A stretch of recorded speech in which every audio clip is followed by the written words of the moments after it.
Good afternoon. My name is Tom Siragusa. I'm an Assistant Chief at the San Francisco Fire Department. And this afternoon, as you probably are aware, at about 2:45, we were contacted by a construction company who was in the process of shoring up or placing a crane in place on top of 41 Tehama Street, a 35-story building under construction. And this crane is sitting in the center core of a building. As a building gets built, the center core is where the primary stairwell, elevator shaft would be, and this crane operates on top of that shaft and moves equipment around during the construction phase. While they were putting it in a position for it to continue its operation, a strut that holds up one of the portions of the crane, a 30-ton crane, failed and leaned the crane towards the northeast direction.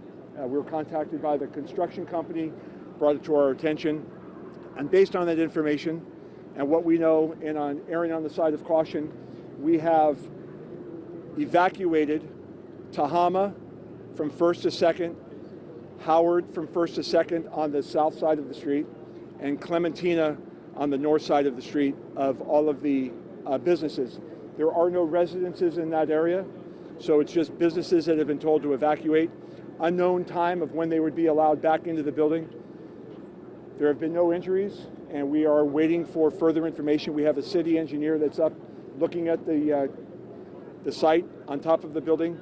I've got somebody from the Department of Building Inspection on their way, a structural engineer, and the company has a secondary engineer that is being flown in from Washington State.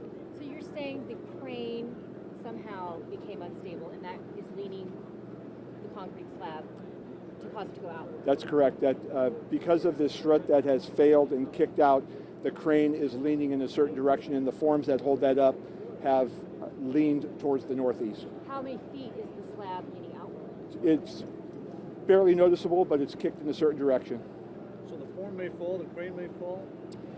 Unknown at this time what's going to happen at this point here. The contractors on site are fairly confident that the crane is not going to fail. If anything was to happen, we might get some debris that is going to get kicked off of the side of the building towards the northeast of the building. Why the extensive evacuation? A number of different reasons. Erring on the side of caution, it's a 30-ton crane that's got a little bit of geometry to it, leaning in a certain way. It's a busy time of day, I understand that, but erring on that side of caution, I felt it necessary to get as much information, make that call, wait for the experts to come in before we decided to move any further. So what's the name of the company? The crane or the slab? Both. Falling? Both. What is the name of that company? I will wait for that company to come out here. They're going to be here in a little bit. They have a PIO that will come out here to talk to you in a little bit. But you said the engineer flying in from Washington State was with that company. That's correct. So what's the more immediate concern? The crane on top right now or the slab hanging off the side? So there isn't a slab hanging off to the side. There's a slab that is leaning in a certain direction, and the crane has one of the struts, one of 9 struts that has been kicked out a little bit. So it's both. Obviously, if we have a compromise in that slab, then the crane may lean in a certain direction. And does the slab, that would weigh a ton or so? That's correct. Is the structural core of 41 Tehama damaged by the leaning of this crane? No, it is not. The building itself is not damaged or compromised in any way, shape, or form. It is the crane that is sitting on top of it and the forms that are holding it up that are of concern at this point.